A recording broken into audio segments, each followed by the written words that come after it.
지난주에 우리는 마치 프랑스 소설가 쥘 베른의 15소년 표류기, 제가 어렸을 때 진짜 좋아하던 책인데 15소년 표류기 같은 일명 사도 바울 표류기에 대해서 나눠봤죠. 정말 바다에서 사도 바울과 그 일행들이 표류하는 그 이야기를 우리가 지난주 본문에서 봤습니다. 사도행전을 특별히 이제 따로 여러분 읽어보시면 이 장면이 굉장히 자세하게, 바다에서 표류하는 장면이 굉장히 자세하게 길게 기록이 되어 있어요. 하나님이 홍해를 사용하셔서 병거를 타고 전차를 타고 추격해 오던 이집트 군사들을 멸하시고 이스라엘 백성들을 구원하셨듯이 성경에서 바다는 무질서와 혼돈을 상징합니다. 바다는 무질서와 혼돈을 상징하고, 그리고 심판과 죽음을 상징해요. 그것이 바다의 의미예요. 심판과 죽음을 상징하고 무질서와 혼돈을 상징하는 곳이 바다입니다. 반면에 그 바다에서 살아나왔다는 것은 하나님의 구원과 부활, 그리고 거듭남을 의미하게 되겠죠. 그 죽음과 혼돈을 상징하는 바다에서 살아서 나왔다라는 것은 거듭남을 의미하는 거예요. 그러니까 마침내 풍랑이 이는 바다에서 구조된 사람들은 사도 바울의 복음 전파를 통해서 죽었다가 다시 살아난 그런 사람들인 겁니다. 자, 그런 그림 언어로 이 사건을 통해서 그들이 죽음에서 구원받아 건진받아 살아나왔다라는 것을 보여주고 있는 거예요. 자, 사도행전의 저자인 누가는 사도행전 27장 35절 36절에서 사도 바울이 음식을 사람들에게 나눠줄 때 먼저 축사하고, 예전 성경에는 축사하고라고 돼 있어요. 그리고 지금 이 세 번역에는 감사하고라고 돼 있는데, 하나님께 먼저 감사하고 그들에게 떡을 나눌 때 이 떡을 나누는 장면을 감사하고라는 단어를 일부러 예수님이 오병이어 사건 때 무슨 일이 있어요? 예수님이 하나님께 축사하고 사람들에게 오병이어를 나누도록 하죠. 그러니까 기적이 일어났죠. 그때 하나님께 축사하시고 감사하시고라는 똑같은 단어를 일부러 누가가 썼어요. 유카리스테오라는 단어인데, 그러니까 일부러 똑같은 단어를 써서 지금 어떤 일이 일어났냐면 그들이 이 떡을 먹는 것이, 바울이 나눠주는 이 떡을 먹는 것이 그들이 구원을 받고 이제 믿음이 생겨서 주님의 애찬에, 우리가 이따가 나눌 성찬처럼 애찬에 참여하게 됐다는 것을 우리에게 알려주고 있는 겁니다. 하나하나 그들이 다 구원받았다 이런 얘기 안 써도 그들이 전부 다 유카리스테오라는 단어 때문에 이들이 죽음에서 구원받아 건진받아 주의 자녀가 되어 이제 주님이 베푸신 만찬에 참여했다라는 것을 말해주고 있는 겁니다. 자, 오늘은 망망대해를 표류하다가 마침내 이제 한 섬에 닿아서 목숨을 건진 사도 바울과 그 일행들, 구원받은 사도 바울과 그 일행들을 통해서 거듭난, 다시 태어난, 이전에 나는 죽고 다시 태어난, 새롭게 태어난 내가, 우리가 만나는 이전과 다른 세상, 그리고 이전과 다른 그 세상에서 살아가는 우리의 어떤 태도, 어떻게 살아가야 되는지, 거듭난 사람이, 구원받은 사람이 만나게 되는 이전과 다른 세상, 이전과 세상이 달라지기도 했겠지만 무엇보다도 그 세상을 대하는 내가 달라지는 거죠. 그리고 그 달라진 세상과 그 세상 속에서 살아가는 우리는 어떻게 살아가야 되는지에 대해서 이 사도 바울과 그 일행들을 통하여서 한번 알아보도록 하겠습니다. 자, 죽었다가 살아난 사도 바울과 일행들이 다다른 곳은 몰타섬이라고 돼 있어요. 몰타섬. 옛날 성경에는 이 몰타섬을 멜리데라고 부릅니다. 멜리데라고 부르는데 성경에 나오는 오늘 표준 세 번역에 여러분 읽을 때 섬사람이라는 말이 나오죠. 섬사람 보셨어요? 네. 자, 여러분 깨어나시고, 아침부터 굉장히 피곤한 것 같은데, 자, 섬사람 옛날 성경에는 이거, 그리고 마이크가 지금 굉장히 울리는데, 네. 아까 뭘 만졌나? 자, 섬사람이라고 돼 있는데 옛날 성경에는 여기에 원주민이라고 번역이 되어 있습니다. 원주민, 섬사람, 원주민. 자, 옛날 그 원어로는 바르바로스라고 되어 있어요. 소리가 이상한데. 바르바로스라고 되어 있는데 야만인이라는 뜻입니다. 야만인. 바바리안이라는 거, 여러분 게임 같은 거 하면 캐릭터에 바바리아는 거 나오죠. 원주민, 야만인 이런 뜻입니다. 자, 이런 단어들, 섬사람, 뭐 야만인, 원주민 이런 단어들 때문에 쉽게 머릿속에 홀랑 벗은 사람들이 겨우 가릴 것만 가리고 뭐 우가우가 하면서 뛰어다니는 그런 장면들이 생각날 수도 있는데, 또 섬에 도착했는데 원주민 혹은 바바리안, 야만인 그들이 있었다고 하니까 그런 생각이 떠오릅니다. 저도 그랬어요. 와, 그래서 야, 식인종들인가 보다 그런 생각을 했는데, 그 배경 지식 없으면 보면 그렇죠. 자, 그런데 이 몰타 섬은 지금의 이탈리아 남부에 있는, 한번 이제 지도 볼게요. 자, 지난주에 봤던 지도인데 요렇게 가다가 풍랑을 만났죠. 그러다가 흘러가서 섬에 만난 게 저 멜리데 섬, 몰타라는 섬입니다. 근데 여러분 보세요. 저 위로 쭉 올라가 보면 저 위에 장화 보이죠? 장화. 왼쪽 맨 위에 장화 보이죠? 저게 뭐예요? 장화 모양의 나라? 이탈리아죠. 이탈리아예요. 그러니까 저 이탈리아 밑에 있는 게 남부, 이탈리아 남부에 있는 저 몰타섬. 그 지금의 여전히 저 이탈리아 남부에 있는 그리스 로마 문화가 이미 널리 퍼진 곳입니다. 생뚱맞은 야만인들, 바바리안들이 사는 곳이 아니라 그리스 로마 문화가 이미 퍼져 있는 지역이에요. 사도행전을 기록한 누가는 그리스 사람입니다. 그리스 사람이고, 섬 사람들이 썼던 말이, 이 몰타 섬 사람들이 썼던 말이 그리스 말이 아니라 그리스 로마 문화에 있는데, 그런데 말을 이제 요즘 폭삭 소가수다처럼 그리스 말, 로마 말을 쓰는 게 아니라 페니키아 말을 썼어요. 물론 그리스 로마 말도 쓸 수는 있는데 자기들끼리 섬 사람들의 특성상 예전부터 쓰던 페니키아 말을 썼단 말이에요. 그러니까 이 서울말 안 쓰면 다 시골 사람, 이런 것처럼 그래서 그들을 바바리안이라고 불렀을 뿐이지, 그들이 막 창 던지고 이런 사람들은 아니었다라는 것을 여러분 이해를 해야 돼요. 그러니까 누가가 서울 사람이라 가지고 그 뭐 섬 사람들을 그렇게 부른 겁니다. 그러니까 통념에 따라 그렇게 표현했던 거지 식인종이 아니라는 거예요. 그러니까 우리가 이제 머릿속에 깨야 될 것이, 이들이 지금 배 타고 겨우 도착했는데, 도착해봤더니 뻘거벗은 사람들이 창 들고 막 우우 이렇게 했던 게 식인종한테 잡아 먹일 뻔했다가 하나님의 은혜로 겨우 그 식인종들에게 안 잡아 먹이고 살아났다, 이런 얘기가 아니라는 겁니다. 그런 얘기가 아니라 이들이 배를 타고 도착한 데가 사실 자기들에게 원래 익숙한 그리스 로마 문화권에 돌아간 거예요. 그리스 로마 문화권으로 다시 들어간 겁니다. 말이 좀 다르고 하지만 그들의 방식이나 옷 입는 거나 뭐 이런 생활 방식 같은 게, 농장을 가꾸고 이런 것들 표현들이 나오죠. 이런 게 이미 그리스 로마 문화예요. 너무 익숙해요. 문제는 뭐냐면, 중요한 거는, 제가 왜 이 설명을 드리냐면, 우리는 식인종에게서 살아났다 이렇게 생각할 수 있는데 그게 아니라, 이전에는 익숙하고 편했던 그리스 로마 문화에 다시 돌아갔는데, 그런데 갑자기 그 바다에서 살아 돌아오고 난 다음에 그 익숙하고 편했던 문화가 그들에게 갑자기 적대적이고 불편한 문화로 느껴지게 됐다는 거예요. 이게 중요한 겁니다. 그들에게 갑자기 적대적이고 불편하게 느껴졌다는 거예요. 몰타 섬 사람들은 날씨가 추운데, 지금 이미 10월이 넘어서 겨울로 접어들어서 추운데다가 바다에서 빠져나오니까 아무래도 폭삭 젖었겠죠. 그러니까 젖어있던 사도 바울 그 일행들을 위해서 불을 피워서 그들의 몸을 따뜻하게 해주는 그런 호의를 베풀었습니다. 그런데 몸을 녹이던 바울이 나뭇가지를 하나를 모아다가 불에 넣으니까 뜨거운 기운 때문에 그 모아온 그 나뭇가지 틈에서 어디 그 사이에 숨어 있었나 보죠. 독사가 툭 튀어나와 가지고 바울의 이 나뭇가지를 집어넣었던 바울의 손으로 툭 튀어나와서 손을 딱 물어버리는 일이 벌어진 거예요. 이런 일이 벌어진 겁니다. 이 사건이 벌어지니까 그때까지 호의적이었던 이 몰타 사람들이 굉장히 호의적이었어요. 그런데 이 사람들이 갑자기 사도 바울을 살인자로 여기게 됩니다. 이 사도 바울이 4절에 등장하는 정의의 여신 디케의 심판을 받은 것으로 여기게 된 거예요.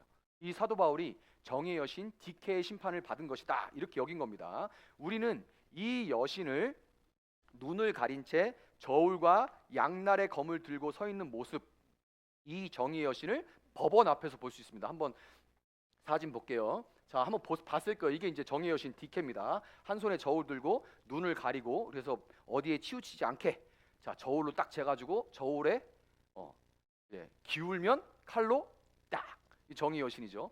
근데 이 정의에 안 차면 이 디케가 무엇이 될 수 있냐면 네메시스라는 복수의 여신, 인과응보의 여신과 연결된 그 신입니다. 그러니까 정의의 여신 디케도 되고 복수와 인과응보의 신인 여신인 네메시스가 될 수도 있는 거예요. 뭐 디케든 네메시스든 같이 이제 심판에서 칼로 치는 건 똑같은 겁니다. 자, 그런데 몰타 사람들은 바울이 가장 악랄한 살인을 이 범죄한 자이기 때문에 정의의 여신이 바다에서는 아마도 포세이돈이겠죠. 포세이돈의 손에서는 벗어났지만 그러나 정의의 여신이 끝까지 추적해서 이 못된 인간을 결국에는 심판하고야 마는구나 라고 생각한 거예요. 지금도 무속이나 미신 같은 게 사람들에게 세계관으로 가득하고 지금 불교의 세계관 이런 것들이 우리나라 사람들에게 복잡하게 다 얽혀져 있지만 그런데 이 당시의 사람들은 그리스 로마 이런 뭐 제우스, 헤르메스 이런 신들의 세계관에 완전 절어 있는 사람들이에요. 그러니까 바다에서는 포세이돈의 손에서는 겨우 벗어났지만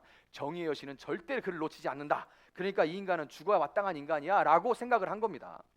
여러분, 우리는 이 디케이의 문화, 네메시스의 문화, 즉 우리가 생각하는 정의의 기준으로 자기 자신과 다른 사람들을 저울에 달아서 판단하고 칼을 들어서 정죄하고 심판하는데 익숙한, 아주 익숙한 세계관 속을 살아가고 있습니다.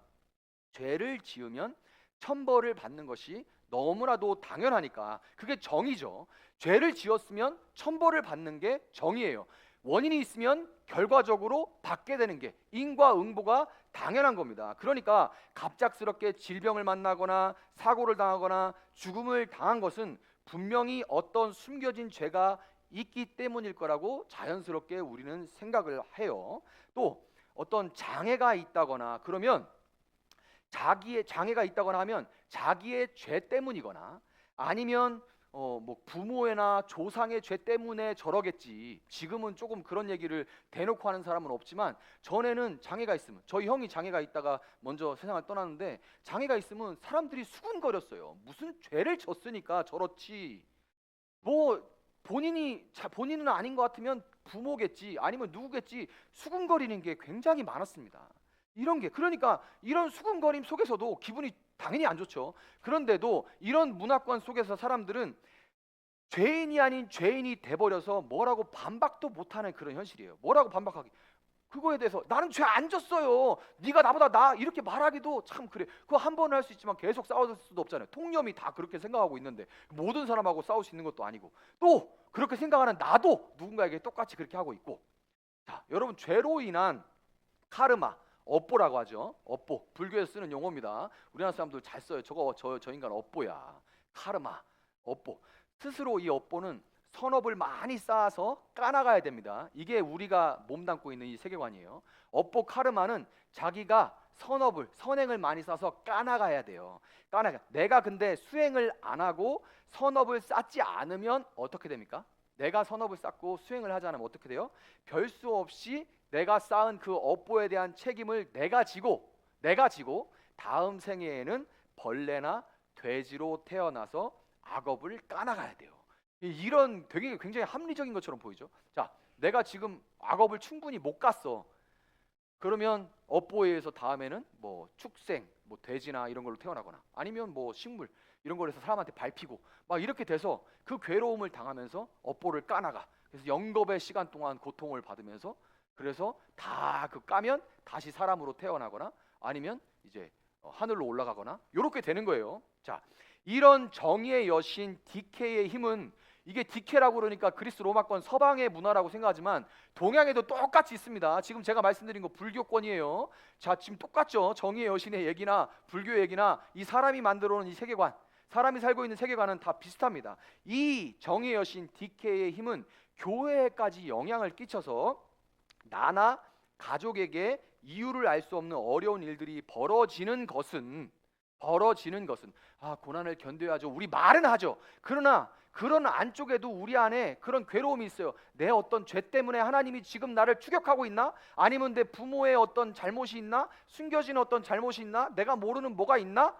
요런 와중에 숨은 죄가 남아 있기 때문에 이런 가족이나 너에게 어떤 알 수 없는 이런 자꾸 어려운 일들이 일어나는 거야 라는 이 이론이 아예 이름도 붙어 있습니다. 그게 뭐냐면 가계의 저주 이론이에요. 이게 한동안 한국 교회를 완전히 휩쓸었습니다. 가계 저주 이론 여러분 다 들어봤을 거예요. 가계 저주, 가계에 흐르는 저주가 있다. 지금도 상당한 영향력을 끼치고 있는데 저는 돈을 내고 직접 가서 그 교육을 받아봤습니다. 꽤 비싸요. 그거 내고 가서 직접 받아봤어요. 무슨 얘기를 하는지 배우기 위해서. 가계에 흐르는 저주를 끊어라 라는 책에 따르면 가계의 저주는 마치 업보를 까 나가듯이 나와 내 조상들이 청산하지 못한 저주들을 내가 찾아서 들어가면 맨 처음 배우는 게 가게도 그리는 거예요. 내 위에 아버지 엄마, 또 위에 할아버지 할머니, 가게도 막 그려요. 그래서 그 할아버지는 뭐 와이프가 몇 명이었고 뭐 자식들이 이렇게 그런 것들을 다 기록을 합니다. 그래서 2대 아버지가 지은 죄를 예수의 이름으로 끊어내노라. 3대 아버지가 지은 죄를 예수의 이름으로 끊어내노라. 근데 다 못 끊은 것 같아. 그래서 내가 전화해봤어요. 우리 증조 할아버지는 어땠대요? 증조 할아버지 아는 마을 사람한테 물어봤어요. 증조 할아버지가 네 증조 할아버지는 이런 일을 했단다. 그 죄를 용서해 주시고 이렇게 시켜요. 제가 그걸 믿어서 한 게 아니라 그렇게 하는 거라고 교육을 받으니까 저도 해야 되잖아요. 그래서 물어봤습니다. 그랬더니 뭐 사람이 죄 없는 사람이 어딨어요. 그리고 대한민국은 한국 전쟁을 겪었고 서로 형제가 형제를 찔렀던 나라이기 때문에 그 피 흐름이 없는 집안이 없습니다. 그런 집안이 없어요. 그런 데서 그러면 안 걸리는 사람이 없어. 네 할아버지가 이런 증조 할아버지가 이런 죄를 졌기 때문에 네가 지금 이런 어려움을 겪는 거야. 안 걸릴 사람은 아무도 없습니다. 안 걸릴 사람. 그러면 그거 끊고 있느라고 예수의 이름을 대적하고 그거 겨우 끊어낸 것 같아. 그럼 그 위에 그래서 제가 물어봤습니다. 어디까지 가야 돼요? 아담까지 가야 돼. 그럼 몇 대야? 이래요. 이게 그러니까 하나하나 뭐예요? 업보를 까내듯이 하나하나 숨은 저주들을 찾아내서 대적하면서 내가 노력해서 저주에서 하나하나 그 저주를 끊어내야 됩니다. 예수의 십자가의 보혈로 바르면서 그거를 다 하나하나 대적해서 끊어내야 돼요. 안 그러면 그 숨은 죄를 통해 막 사탄이 마귀가 틈타 들어와 가지고 막 그 집안을 박살을 낸다. 두렵잖아요. 그리고 내가 잘못한 것 같고 아니면 어떻게 끊어내야 되는 거예요. 내가 노력하면 끊어낼 수 있는 거잖아요. 이게 한국 교회를 뒤집어 놓고 지금도 엄청난 영향을 미친다니까. 이거 굉장히 강력한 힘입니다. 여러분, 에이 그런 걸 믿어? 여러분이 계속 어려움을 계속 겪는다고 생각해 보세요. 그러면 이거에 안 걸릴 사람 별로 없습니다. 뭐 때문에 이런 거지? 사람은 원인을 찾거든요. 그리고 거기에서 결과를 내려고 하거든요. 본능입니다. 여러분, 이 DK의 문화는 근데 들어보면 에이 이렇게 생각할 수 있지만 이게 굉장히 어떻게 보면 공평해 보여요. 공정해 보여요. 왜냐하면 내가 노력해서 바꿀 수 있잖아요. 내가 찾아내서 원인만 분석해서 노력을 하면 결과를 바꿀 수 있는, 공정해 보일 수 있는데 사실은 이게 굉장히 차갑고 냉혹한, 잔혹합니다.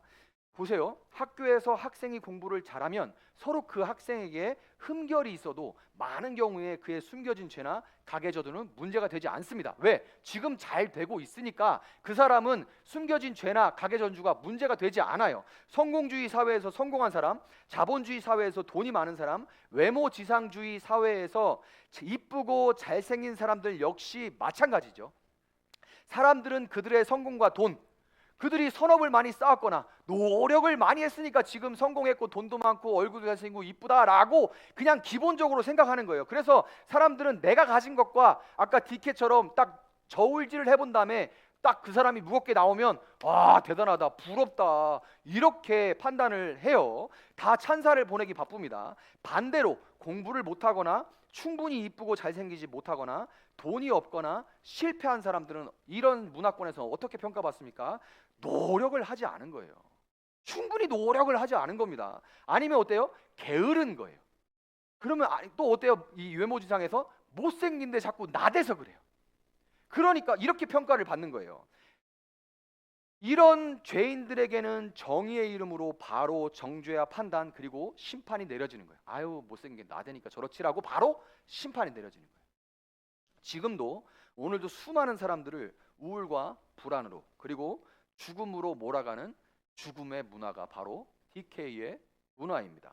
죽었다가 살아난 사도 바울과 일행들은 전에는 이 문화가 너무 익숙했어요. 이 그리스 로마 문화가, DK의 문화가 너무 익숙했단 말입니다. 그런데 이 죽음의 문화가 바다에서 나오고 만났는데 갑자기 너무 적대적이고 불편하게 느껴지는 거예요. 왜냐하면 그들은 자신들이 죄를 지었거나 아니면 끊어내지 못한 어떤 가계 저주가 있기 때문에 어쩌다가 우리가 이 풍랑을 만나가지고 이게 죽게 되는구나, 내가 죄를 졌으니까, 아니면 누가 죄를 진 것 때문에 그 인과응보로 내가 이렇게 바다에서 포세이돈의 심판을 받아 죽는 거지 꼼짝없이 죽었구나 라고 생각을 했는데 하나님이 그들을 죽음에서 건져주신 것을 그들은 경험했기 때문에 갑자기 그 문화가 낯선 거예요. 너무 적대적인 거예요. 그 구원은, 바다에서 구원받은 그 구원은 자신들이 가지고 있는 어떤 항해에 대한 지식이나 경험, 노력에서 온 게 아니죠.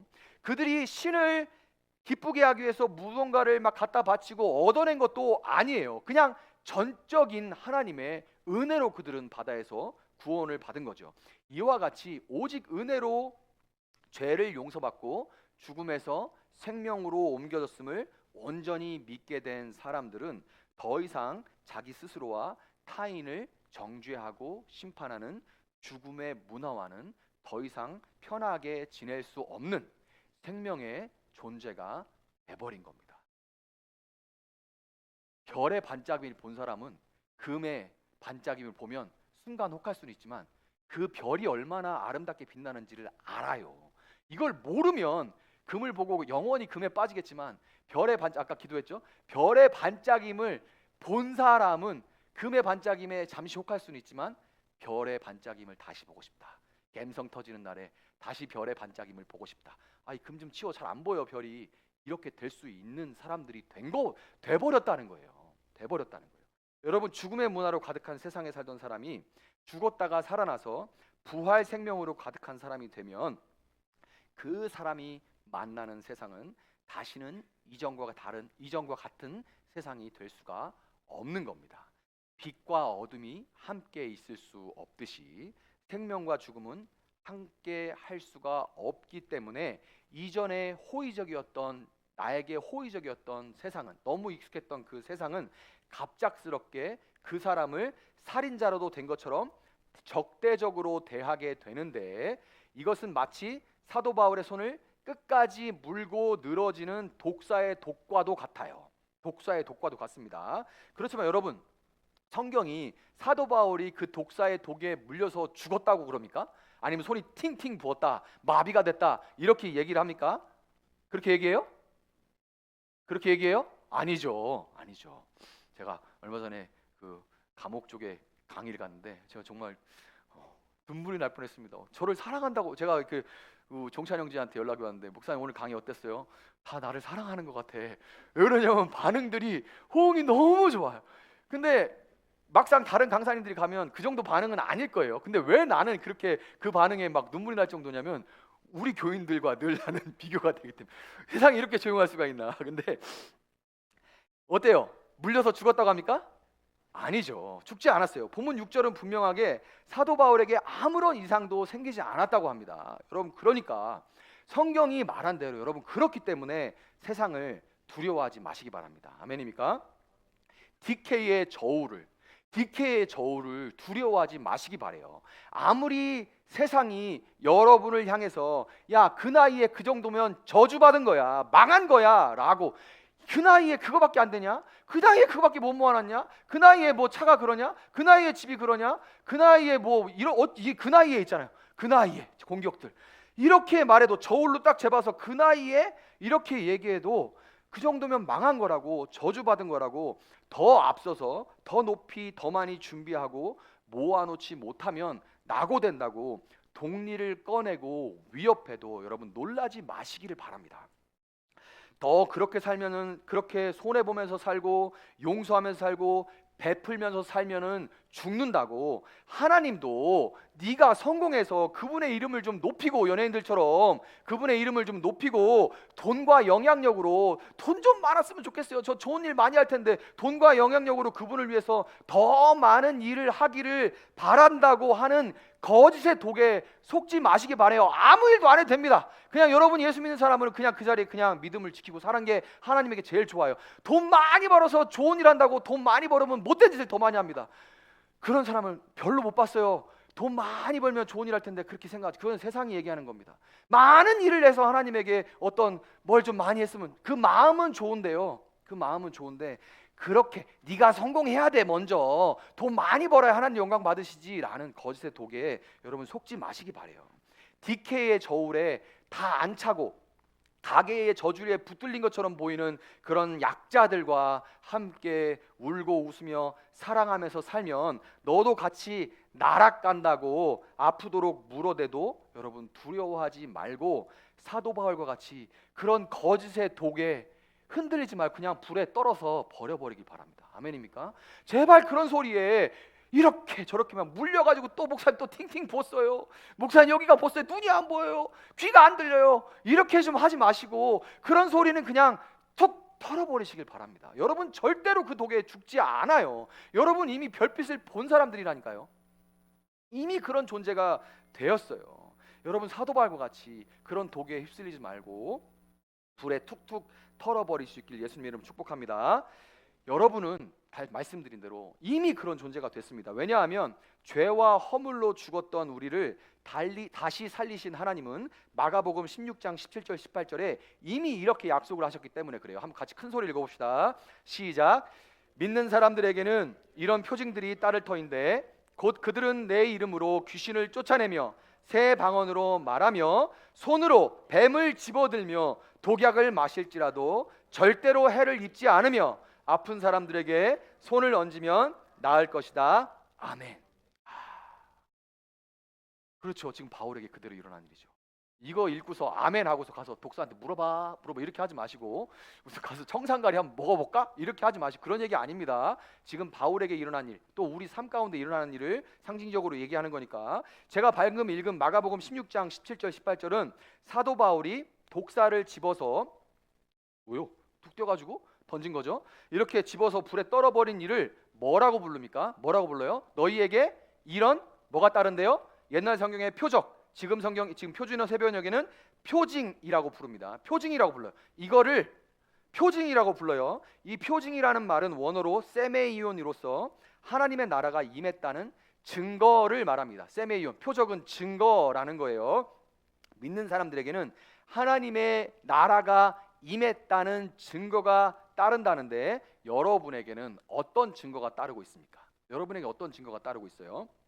다른 무엇보다 죽음의 문화로 가득한 세상에서 여러분이 수많은 그럴듯한 이유들을 불에 떨어버리고 이 시간에 이 자리에 나와서 하나님의 생명의 말씀을 들으면서 그분을 예배하고 있다는 것 자체가, 세상의 수많은 그럴듯한 신들로부터 신들을 다 불에 떨어버리고 오늘 여호와 하나님을 예배하기 위해서 이 자리에 나와 있다는 자체가 죽음과 어둠의 나라가 밀려가고 생명과 빛의 나라가 여러분과 여러분의 삶에 임했다는 증거가 되었다는 것을 여러분 믿으시기 바랍니다.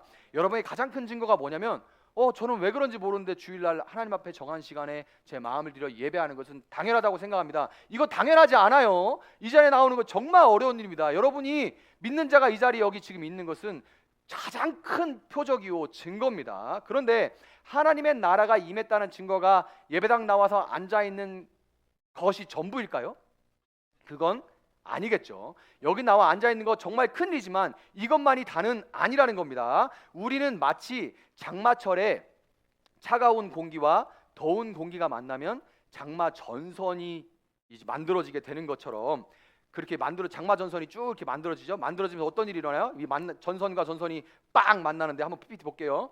자, 한랭 전선과 온난 전선, 이제 한랭 전선, 온난 전선 옛날에 배웠을 거예요. 딱 만나면 여기 위에 뭐라고 써 있어요? 정란운. 이름만 들어도 엄청 적극적일 것 같죠? 저 정란운, 아주 이렇게 먹구름 위로 쫙 솟아오른 먹구름이 펼쳐지면서 거기서 천둥 번개가 치면서 비가 내리기 시작하는 게 전선과 전선이 만나는 데서 일어나는 일들입니다.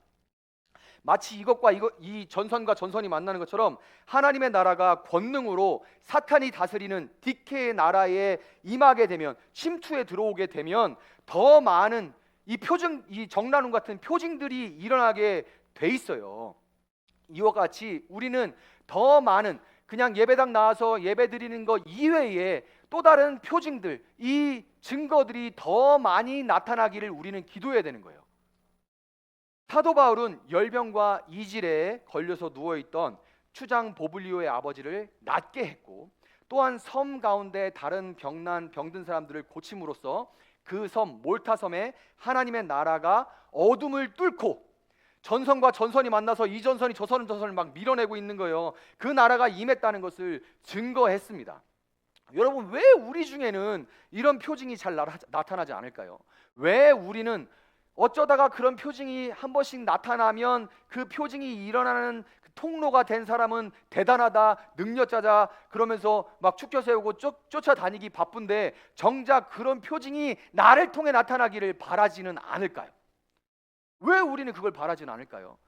성경에 어디에 목사에게만 그런 능력이 나타날 것이다 라고 써있, 그런 얘기는 성경에 없습니다. 제가 아는 성경에 없어요. 왜 아프리카나 다른 선교지들에는 여전히 흔하게 일어나는 그런 표징들이 한국 땅에서는 이토록 희귀할까요?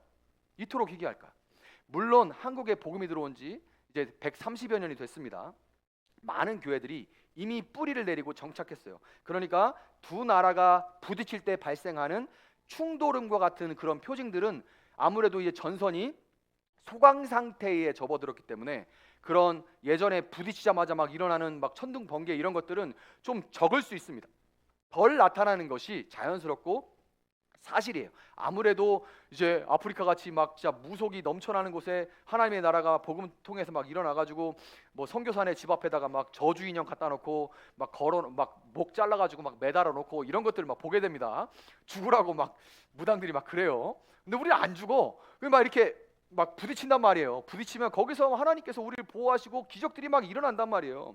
그런데 아무래도 우리나라는 130년 됐고 교회들이 막 편의점도보다 많은 교회들이 이미 다 자리를 잡고 있기 때문에 아무래도 덜 나타나는 소강 상태에 이른 것은 사실이지만, 그렇지만 소강 상태이기 때문에만 안 나타나는 것은 아니라 더 큰 이유는 아까 우리가 읽은 마가복음 16장 17절에 믿는 사람들에게는 이런 표징이 따를 터인데 라는 말씀에 그 진짜 원인이 있습니다. 더 큰 원인. 우리는 이런 표징이 따른다는 것을 믿지 않는 거예요. 솔직하게 얘기해 봅시다. 우리는 믿지 않는 거예요. 우리는 그 표징을 의지하기에는 의지할 다른 것들이 너무 많습니다.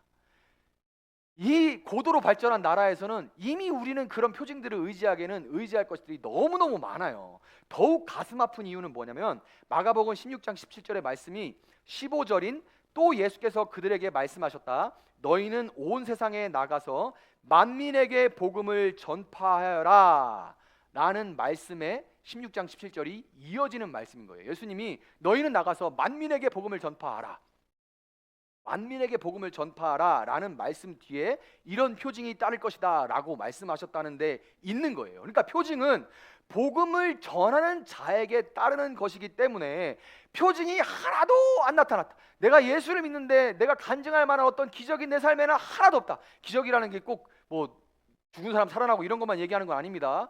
어떻게 이런 일을 하셨지라고 얘기할 만한 그런 얘기들을 얘기하는 거예요. 그런 표징이 하나도 나타나지 않는다는 것은 그건 뭐냐면 내가 단 한 번도 복음을 전하지 않았다는 거예요. 그걸 전할 마음도 없다는 겁니다. 마음도 없다는 거예요. 우리는 주님 먼저 표징을 주시면 능력을 주시면 증거하겠습니다 라고 말합니다.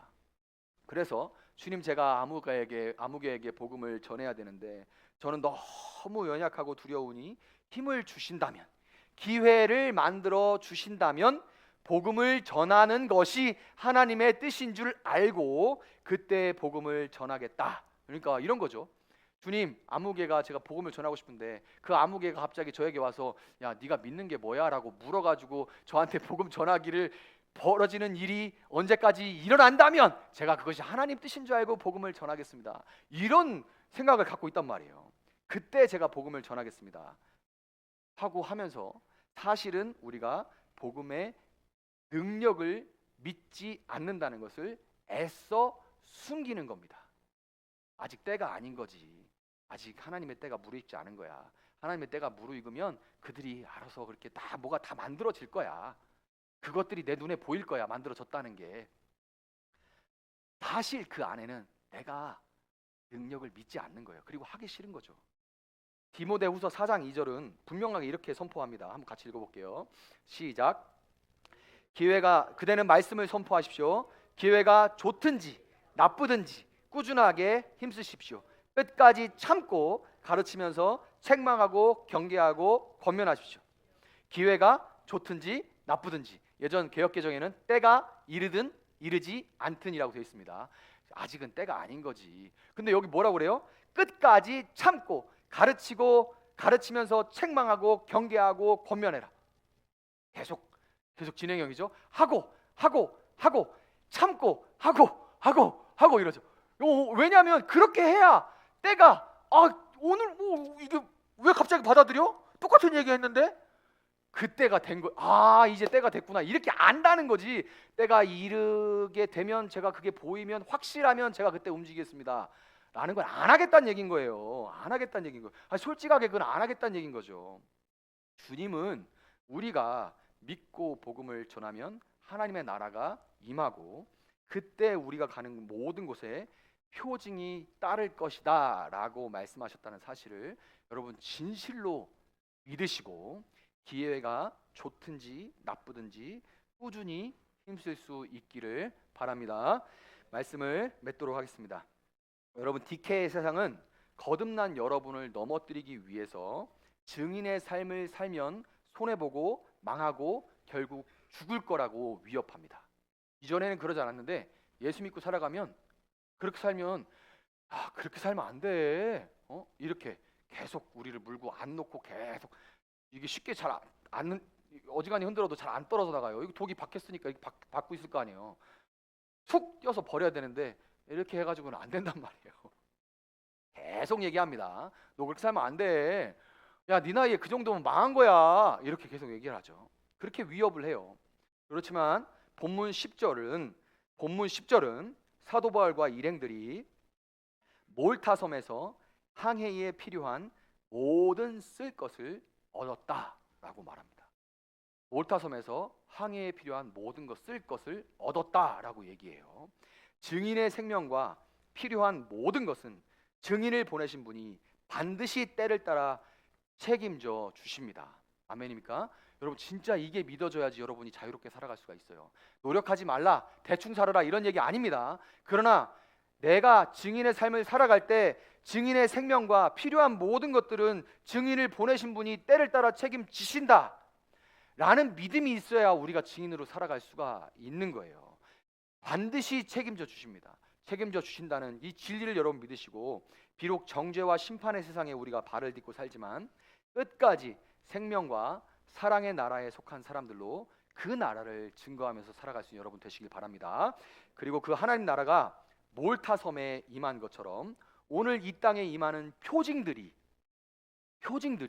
여러분을 통해 또 우리 세종나비교회를 통해서 나타나고 또 더욱 나타나기를 간절히 소망하는 여러분들 될 수 있기를 예수님의 이름으로 축복합니다.